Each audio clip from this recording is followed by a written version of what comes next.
முகமது இல்லாஹ் என் பேர். அண்ணா நகர் செகண்ட் அவனில் சிட்டி சொல்லி துணி கடை ஒன்று வச்சுருக்கிறேன். அது பக்கத்தில் வந்து கிரேஸ் சொல்லி ஒரு பர்கர் கடை ஒன்று இருக்குது.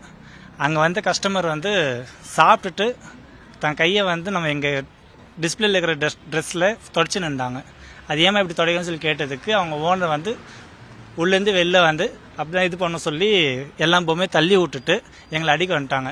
அடிக்கும்போது அந்த கடையிலேருந்து மொத்தம் 10 பேர் செஞ்சு எங்களை வந்து அடித்தாங்க. அடிக்கும்போது ஒரு இரும்பு ராடெல்லாம் எடுத்து வந்து எங்களை அடிச்சுட்டு இருந்தாங்க. ஒருத்தருக்கு தள்ள அடிபட்டிருக்கு. எனக்கு காலில் இங்கே அடித்ததில் ஸ்கேன் எடுக்க சொல்லியிருக்கிறாங்க. இப்போது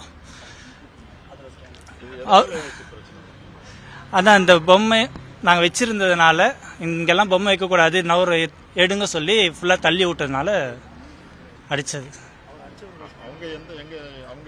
பக்கத்துலேயே கிரேஸ் சொல்லி கடை வச்சுக்கிறாங்க, பர்கர் கடை ஒன்று வச்சுக்கிறாங்க. அங்கே பர்கர் சாப்பிட்டு நம்ம கடையில் இருக்கிற டிஸ்பிளேல கையை தொடச்சி விட்டாங்க. அதனால அந்த பிரச்சனை. டிஸ்பிளே வந்து எங்கள் கடையில் தான் இருக்குது. அவங்க வந்து அந்த இடத்துக்கு சம்மந்தமே இல்லாத ஆளுங்க. அவங்க வந்து எங்களை அடிக்கிறாங்க. அது டிஸ்பிளே வந்து அது போய் கேட்டோம் இல்லையா, நாங்கள் இதுமாதிரி கை தொடைக்காதீங்க சொல்லி அதுக்கு அவங்க வந்து பண்ணுறாங்க. அப்படி மொத்தம் 10 பேர் கடைக்குள்ளே இருந்து எல்லாரும் வெளில வந்து போட்டு அடிக்கிறாங்க எங்களை. எங்கள் மேனிக்கன் பொம்மையில் அந்த கட்டை கை வரும், அந்த கை அவங்க பிடிங்கிட்டு தள்ள அடிச்சுக்கிறாங்க. ஒருத்தர் உள்ளே இருக்கிறாரு. மொத்தம் 5 ஸ்டிச்சு போட்டு வச்சுக்கிறாங்க. அவங்களுக்கு கம்ப்ளைண்ட் கொடுத்தோம்.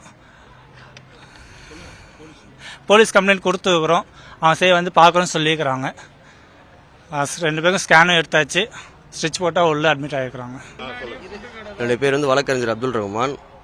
என்னுடைய உறவினர் தான் இவங்க வந்து அண்ணா நகரில் வந்து கிட்டத்தட்ட ஒரு 2 வருஷமாக என்னுடைய பேர் வந்து வழக்கறிஞர் அப்துல் ரஹ்மான். என்னுடைய உறவினர் தான் இவங்க வந்து அண்ணா நகரில் வந்து கிட்டத்தட்ட ஒரு 2 வருஷமாக சிட்டி கேர்ள்ஸ்ன்ற ஒரு கடை வச்சு நடத்திட்டு வராங்க, துணி கடை.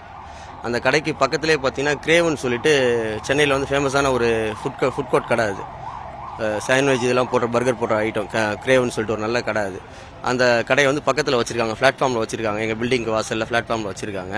அடிக்கடி கிட்டத்தட்ட கடந்த 1 வருஷமாக பார்த்தீங்கன்னா இவங்க வாசலில் இவங்களோட இடத்துல வந்து துணி கடைகளோட விளம்பர பொம்மைகளை வந்து அடுக்குவாங்க.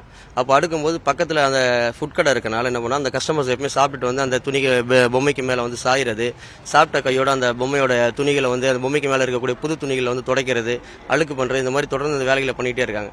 பல முறை வந்து இவங்க அந்த கடையோட ஓனரை அப்ரோச் பண்ணி சொல்லியிருக்காங்க, இந்த மாதிரி பண்ணுறாங்க, உங்கள் கஸ்டமர்ஸ் கொஞ்சம் பாருங்கன்னு சொல்லியிருக்காங்க. அப்போ நிறைய வாக்குவாதம் ஆகிட்டே இருந்திருக்கு.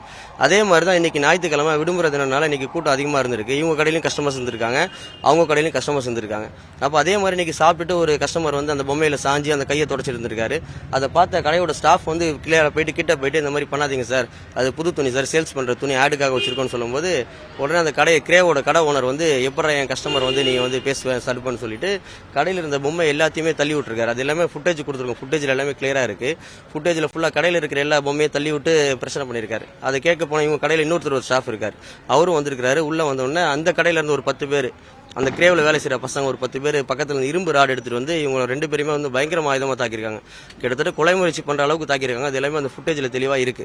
அதில் இன்னொரு பாதிக்கப்பட்ட போது கிட்டத்தட்ட மண்டையில் வந்து ஒரு 7-8 தையலுக்கு மேலே போட்டு மருத்துவமனையில் இன்னும் ட்ரீட்மெண்ட்டில் அனுமதிக்கப்பட்டிருக்காரு. அவருக்கு இன்னும் ஸ்கேன் எடுத்து ட்ரீட்மெண்ட் போயிட்டு இருக்கு. அவர் உள்ள பார்த்துட்டு இருக்காங்க. இது சம்பந்தமாக வந்து இங்கே உள்ள ஹாஸ்பிட்டலில் உள்ள போலீஸ் வந்து கம்ப்ளைண்ட் கொடுத்துருக்கோம். இன்னும் V5யோட காவல்துறை இன்னும் அதிகாரிகள் யாருமே வந்து வரல. திருமங்கலம் லிமிட்டில் வருது, அதுக்குடைய காவல்துறை அதிகாரிகள் இன்னும் வரல. நாங்களும் உயர் அதிகாரிகள் தொடர்பு கொண்டுட்டு இருக்கோம். இது சம்பந்தமாக கண்டிப்பாக புகார் கொடுப்போம்.